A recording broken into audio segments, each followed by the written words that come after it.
Mm, Just a moment, some setting is going on, so I'm just waiting for it to be completed.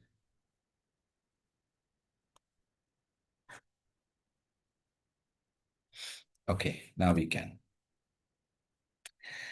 Yes, so I'll be happy if you all remember what we discussed last time. So we had discussed last time about a very important verse. If you remember 3.27, it was Prakritehi kriyamanani gudehi karmani sarvasha ahankar vimudatma karta hammiti manyate. And today we are going to discuss again on chapter 3, but this will be verse number 37. So let us recite the verse and then we will start discussion on it. Let me share the verse with you all. Wait.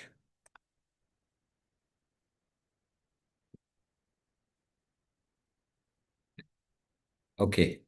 I hope you are able to see this. It's not on the screen. Shadbhu Chaitanya Prabhu.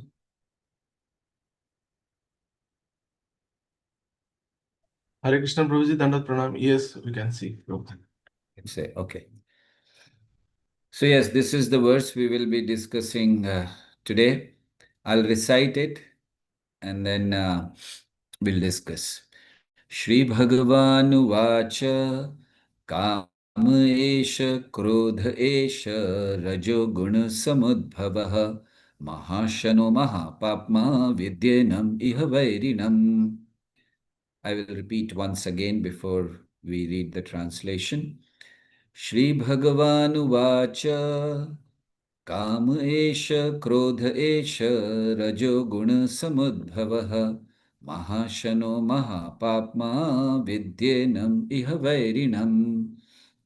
The translation is, the Supreme Personality of Godhead said, it is lust only, Arjuna, which is born of contact with the material mode of passion and later transformed into wrath, and which is the all devouring sinful enemy of this world.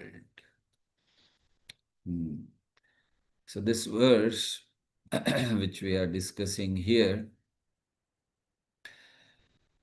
is the answer to Arjuna's question. So Arjuna asked the question that what is it that one is impelled to act sinfully, even unwillingly? He's not willing to act sinful. So why is it that a person unwillingly acts sinfully? This was his question.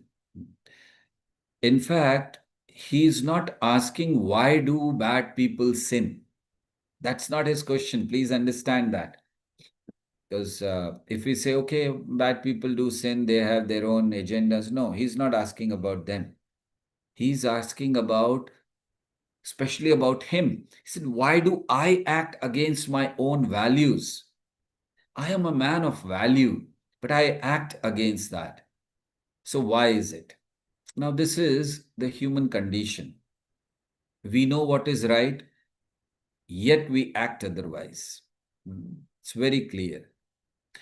So Krishna here is answering that question. Now you see, this is a wonderful question for all of us also, because we also many times we know what is right, but we are not able to act accordingly. So Krishna here is giving the answer. Krishna is not blaming the society. Many times when things are not right in our side, then we start blaming the society, we start blaming the fate. So Krishna is not blaming the society, he's not blaming the fate, he's identifying one internal force, and that is kama. Kama means selfish desire. So here, Arjuna had asked a question,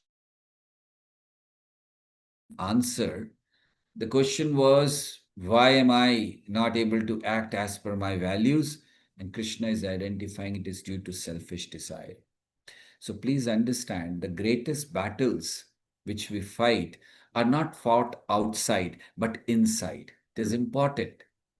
We may not come into a condition where we are standing on the battlefield and we have to shoot arrows, but we'll have to fight every day. We fight battles inside. And this is the central teaching of Gita, that the greatest battles are not fought outside but inside. Gita is training us for this battle which is going on or which will continue to go on within ourselves. So we have to understand the real Kurukshetra is internal. On the surface, we can see Gita was spoken on battlefield, but the real battlefield was Arjuna's mind.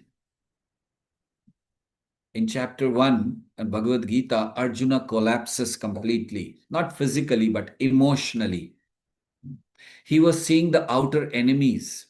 He was seeing Bhishma Dev, he was seeing Dronacharya, he was seeing Kauravas. They were external enemies. But Arjuna was defeated by internal enemies, inner enemies, attachment, fear, confusion, misplaced compassion. For him, outside war was visible, but he could not win inside. Please understand that if you lose within, if you are defeated within, then victory outside means nothing. External problems, we all face problems, we all face challenges. External problems are usually internal reflections. Say, for example, two people face the same situation. One grows and one breaks down. Why? Because events are external, interpretations are internal. Like when somebody insults you, insult is outside, hurt is inside.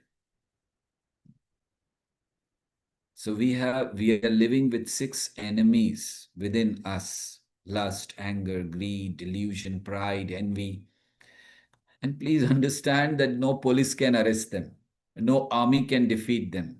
They operate silently in our thoughts, in our motives, in our reactions. We may try to conquer people, but we may still be conquered by anger. Kama esha, krodha esha. So when a man defeats another, or when a person defeats another person, what do we call him? We call him a strong person. So a person who defeats others is a strong person. But a person who defeats himself is very powerful. That means he wins the inner battle.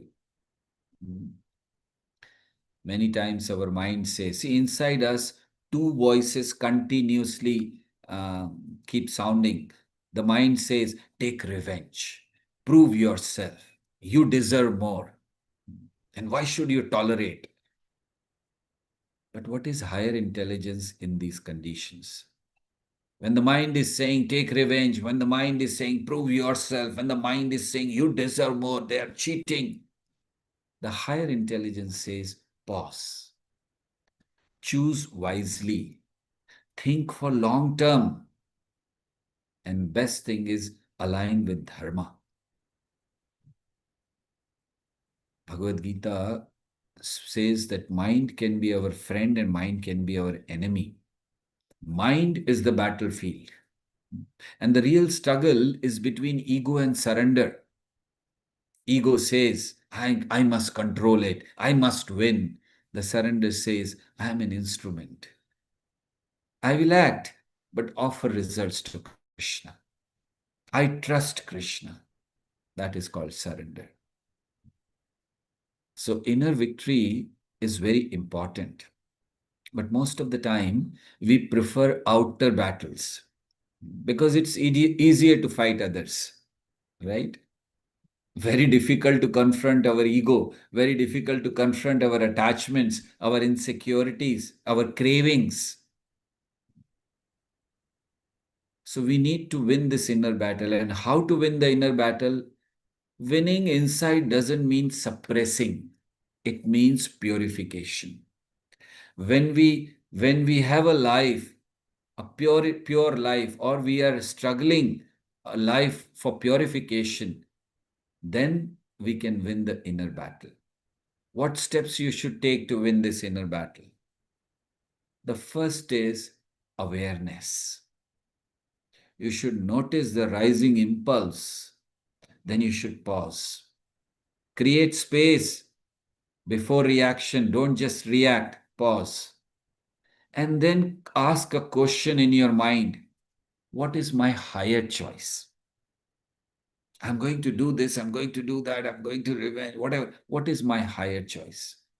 Then you should redirect your energy into service. So that's how, whenever we are facing challenges, we have to win the war within. When you win the war within, the world outside loses the power to disturb you. Otherwise, anyone and everyone can come and disturb you if you are not able to win the inner war. So Arjuna asked this question because he was fighting this battle, and Krishna is answering, Kama esha krodha esha rajo guna samudbhavaha. Kama esha. Krishna says this is lust.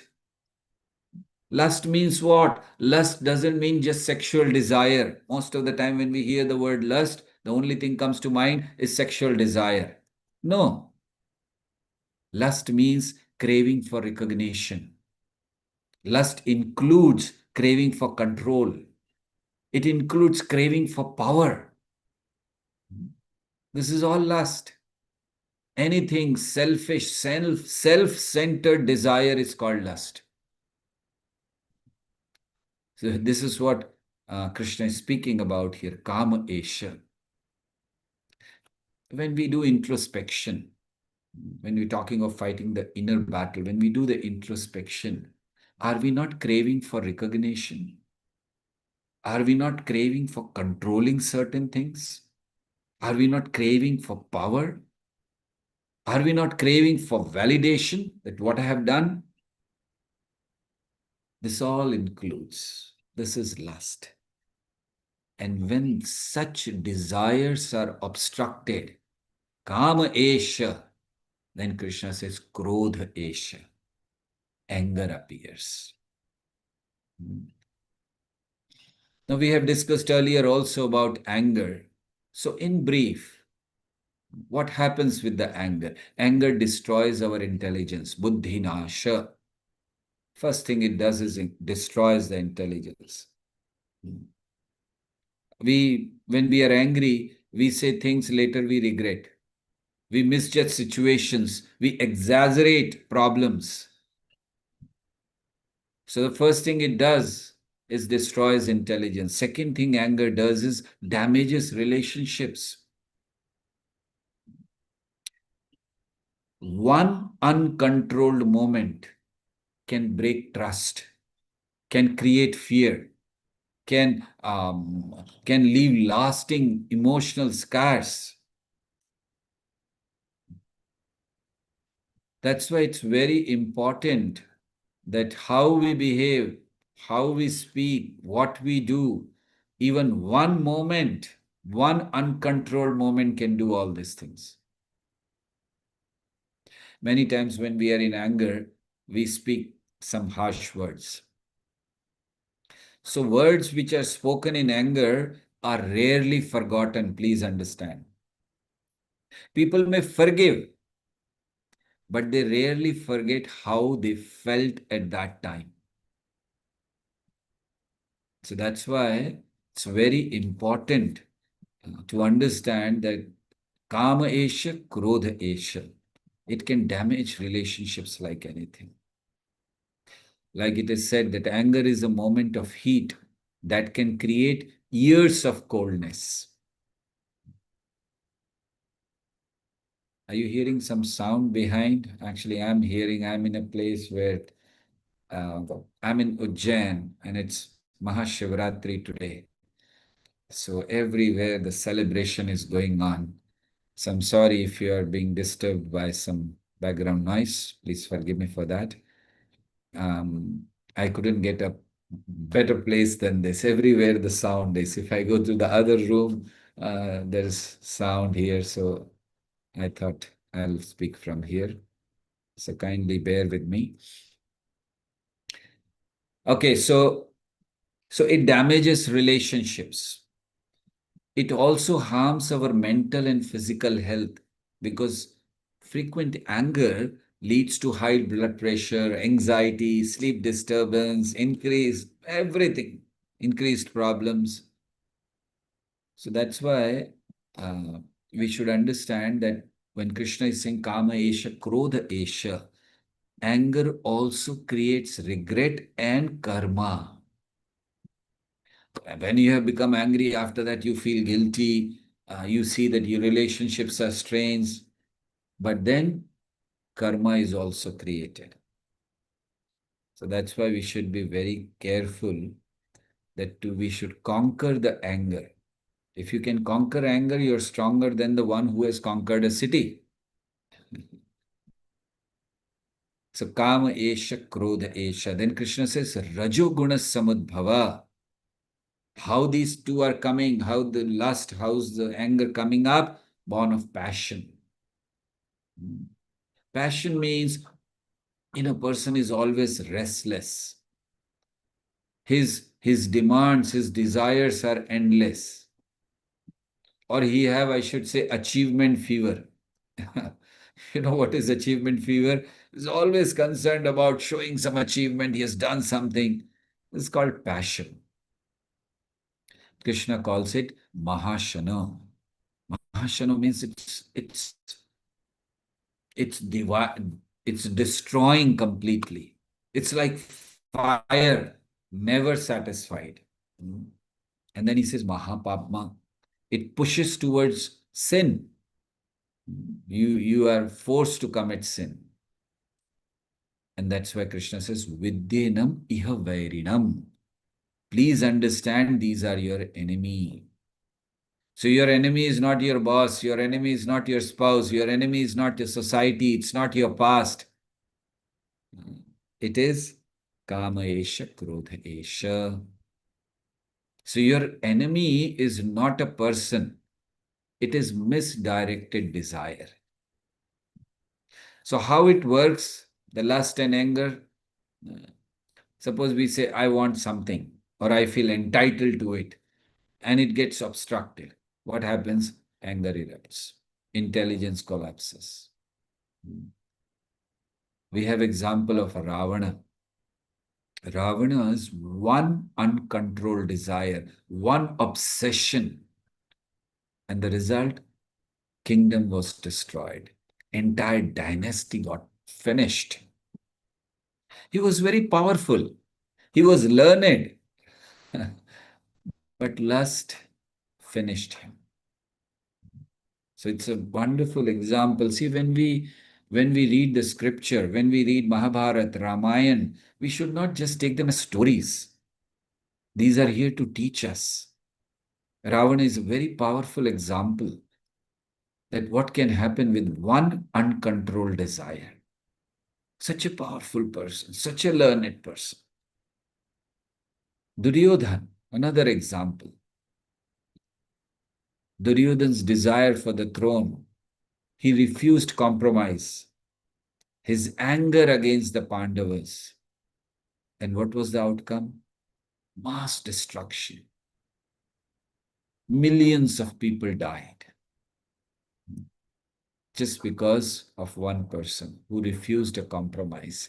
Krishna was there. He himself, actually, before Krishna went as a messenger of peace, he sent another messenger. And he went and he tried. Come on, we don't want war.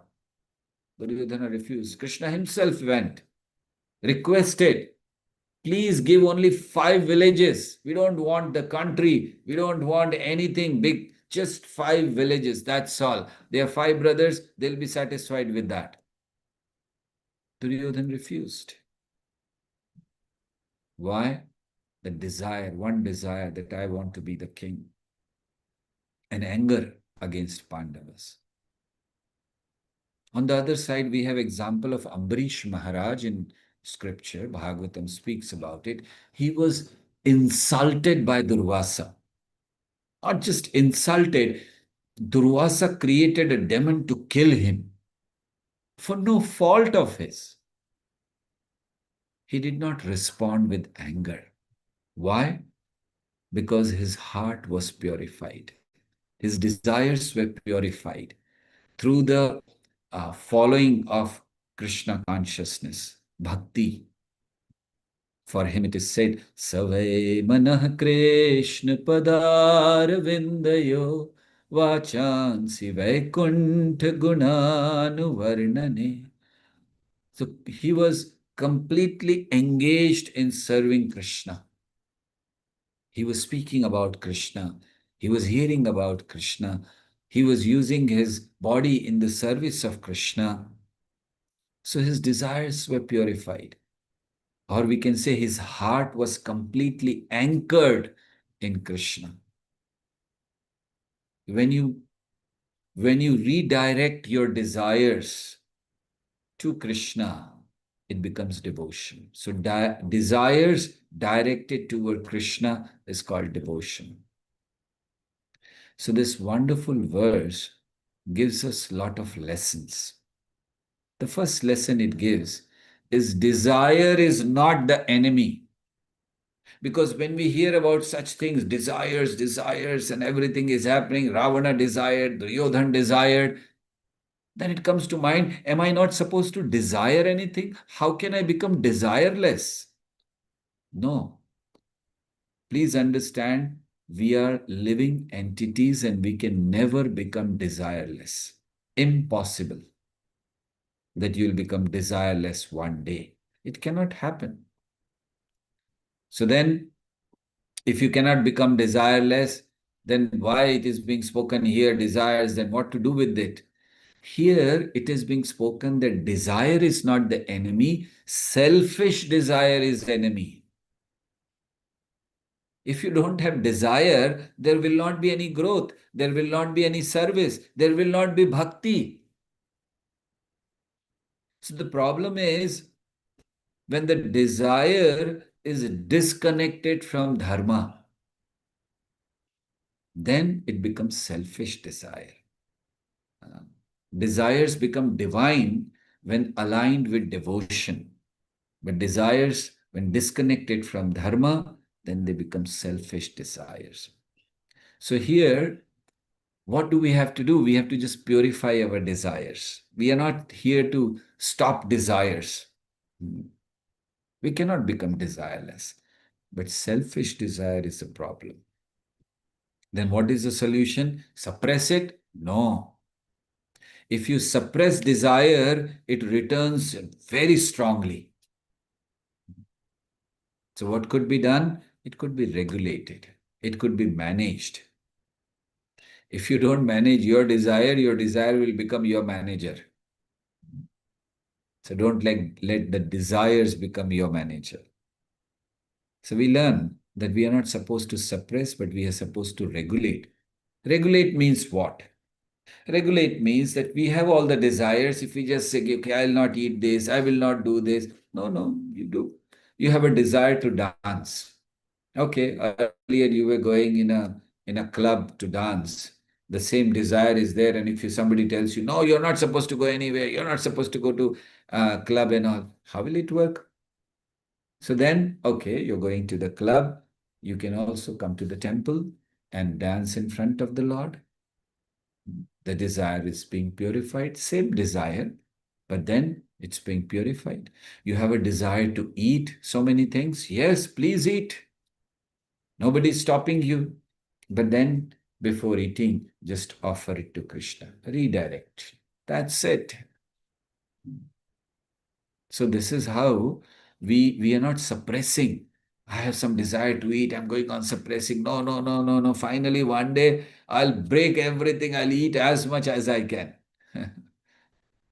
So you have desire to eat, no problem. Come.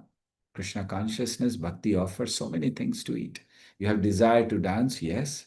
You have desire to sing, yes. Krishna is there, sing for him. sing nice bhajans. So we have to manage the desires. It is said that lust is insatiable, mahashana. It devours everything. How can we see in present time this what Krishna is speaking? We can see how people are engaged in endless scrolling. Right? Very simple example which we can see around us.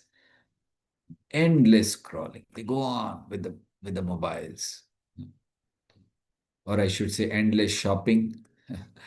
Earlier, the people were going to the malls. Now everything is available with the click. Within 5 minutes, 10 minutes, it is delivered at your doorstep.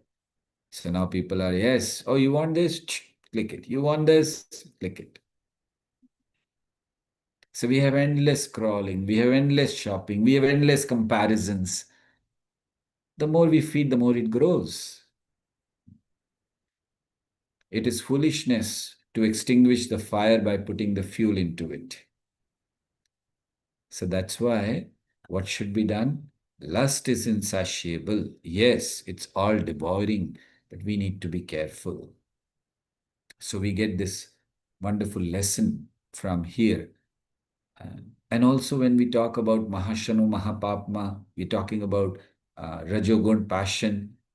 Passion isn't evil. It needs direction. Like, I'm very passionate to build something. Yes, very nice, but don't construct a place from where a nuclear bomb can be launched. Build a place from where people can get some benefit. They can change their life, like temples. Very nice place where people can come, they can get some benefit, they can change their life. So passion should also be engaged properly. So now, as I was speaking about inner battle, so let us try to understand how you can win the battle. The first step is awareness.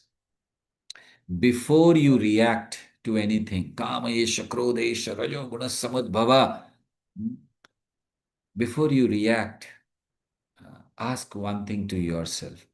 What am I really desiring? So awareness means be aware. What is your desire? Is it good? Is it aligning with dharma? It is going to help you? Is it going to help the society? Or is it just going to, feed your ego? So pause and think about it. Second, elevate your desire. You have awareness that, yes, what I really want, oh, I was thinking I want this. No, no, no, actually, that is not good. What should I do? Second step, elevate desire. You have to replace your lower desire with higher engagement. See, as I said, desires cannot be killed, they can only be purified. So you have to replace your lower desire with higher engagement. Many times when we hear things like this, we feel, no, no, where am I? What am I doing? That is good. I don't want to change. No, it is required. We have to raise ourselves. We have something higher available. Why should we be concerned about leaving such lower things? We are so attached. We don't want to leave it. We even if we are killed for that. There is a joke that one time a very miserly person, he was sitting on the boat, and as soon as he entered the boat had started, it was right in the middle of the river, and this person thought that as soon as I get down there, I don't want to give more money to this person, this boat person. He may ask for more. So what I'll do is I will keep in my hand ready a small coin, so that as soon as I get down, I just give him and I run. So then he was looking in his pocket to take out some small coin, and in the process, he took out one or two coins, and the coins fell in the water. Now, this person, miserly person, his heart was broken. He was trying to save one, and then two or three have gone in the water. what to do. So he, without even thinking anything, just he saw the coins going into the water, he jumped into the water to get those coins. And in the process, he forgot that he didn't know swimming. And now you can imagine, just for a few coins, what was he doing? He was about to die. He was wasted his life just for a few coins. Now, when we hear such stories, we say, oh, what a fool. Such a foolish idea to jump into the water just for a few coins. That is what we all are doing. If we are just giving our important life for lower desires, we don't have any higher engagement. We are not serving Krishna. We are not serving society. We are not coming out of the selfish desires. We are engaged only in the lower desire. We don't have any higher engagement. We are not aware of any higher engagement. Then what we are doing? We are also jumping into the water for just few coins. That is why develop a taste for higher engagement. I'm really grateful to all of you because you all join every day to get that higher taste. In the chanting session, you're coming. Very nice. I'm very happy. I suppose you're coming, but I'm being told that most of you attended. So thank you very much. So this is a process to understand where is the higher engagement. I I'm fed up of my lower desires. I need something higher. What is higher? In this world, people think if you are in lower desire, to go further down is higher for them. I was smoking a cigarette, let me now take drugs, let me now go higher. No, that is not higher.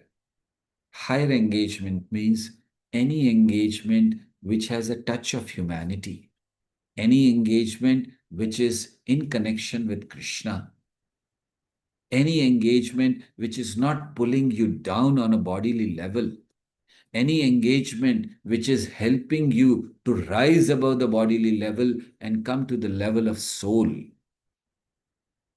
That is called higher desire, higher engagement. So, the first step in in winning the battle practically is awareness. Second is to elevate desires. And third, now you're elevating your desires. What will help in elevating desire is, like suppose you're driving a car. It's going at a high speed and you love driving at high speed. But then suppose the fuel gets over. What will you do? There's no gas. Then you just have to wait, you just have to stop, no high speeds, nothing. Same thing, reduce the fuel of passion. That is the third step. How? You regulate your diet, you regulate your sleep, you regulate your media, you regulate your association. Krishna says regulated life is a key to mind control. So live a regulated life. Bhagavad Gita, Krishna says, Yukta ahara viharasya, your recreation, your food, your sleep, everything should be regulated.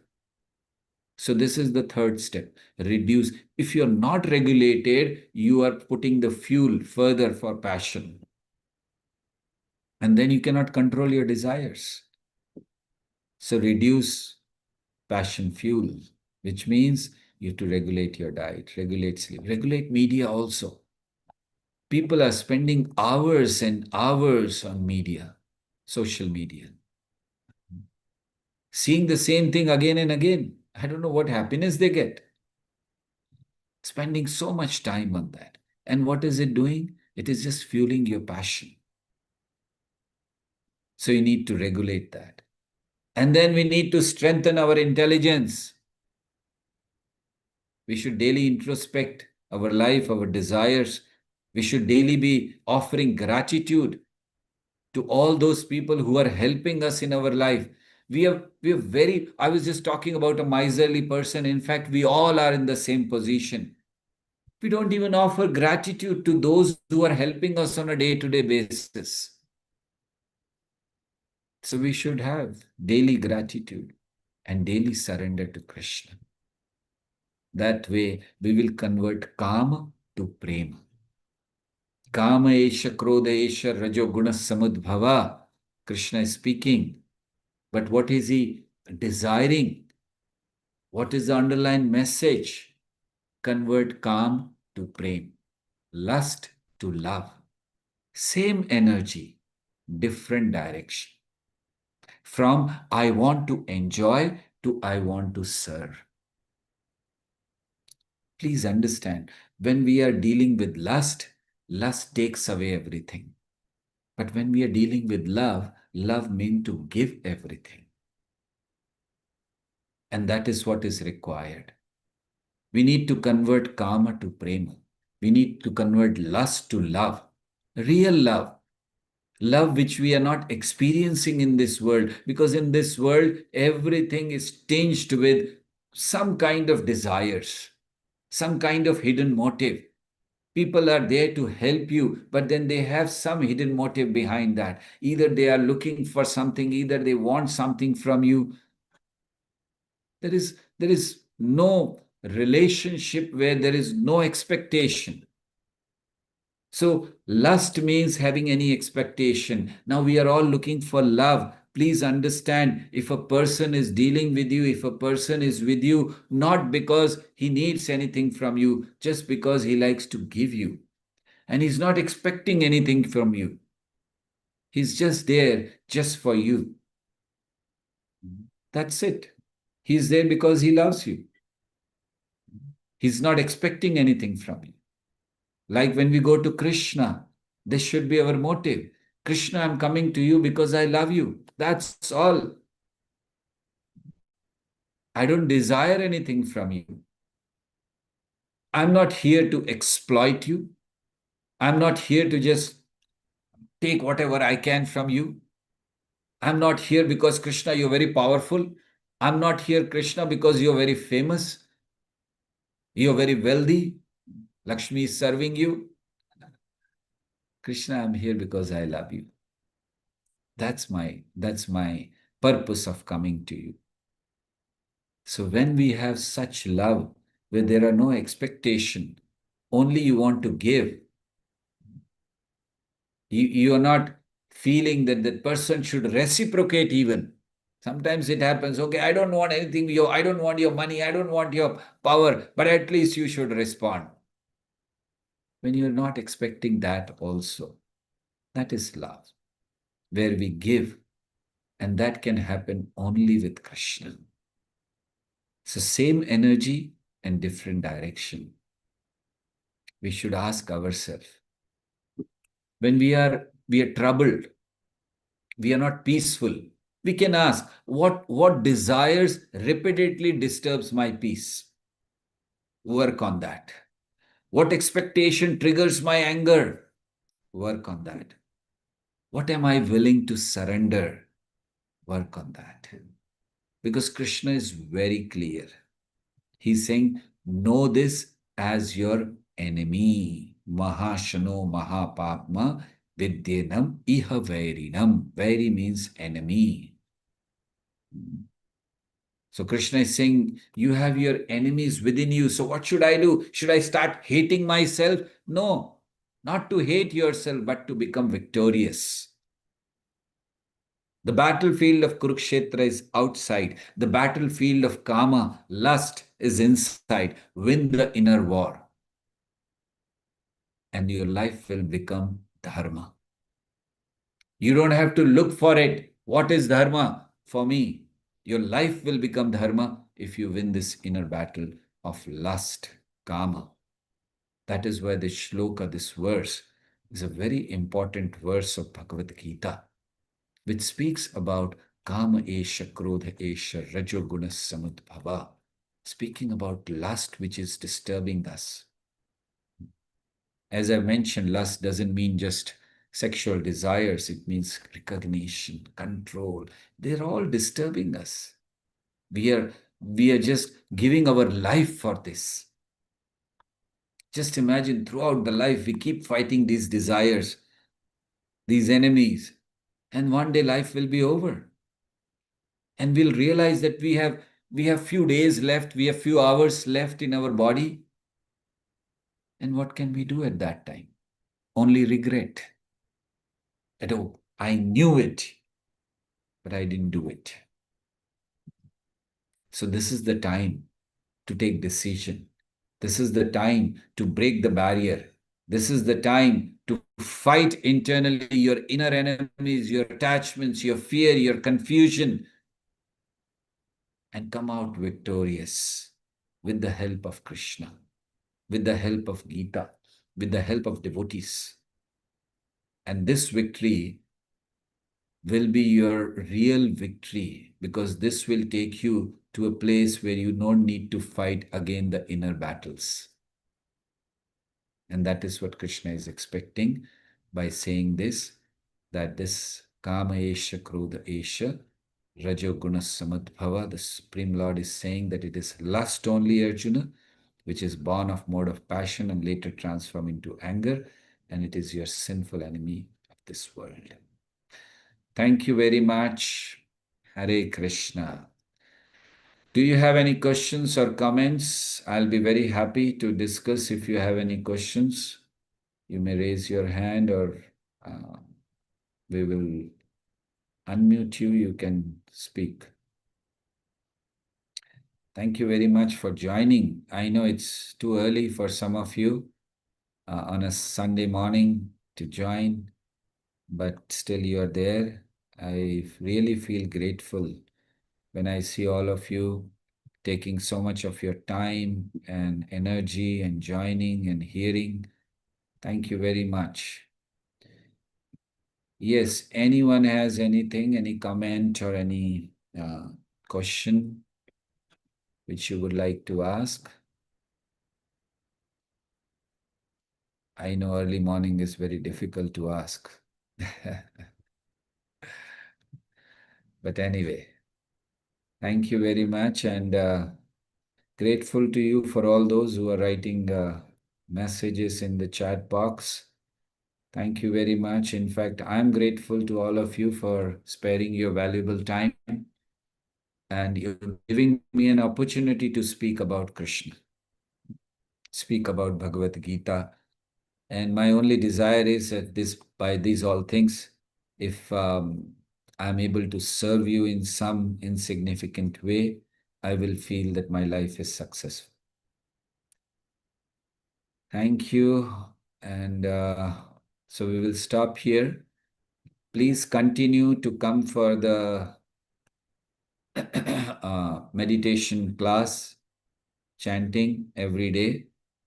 And those of you who have not yet tried, you may join. You'll get the message on the same group. So I'll be very happy if you all join. And please keep coming on this Sunday morning class also.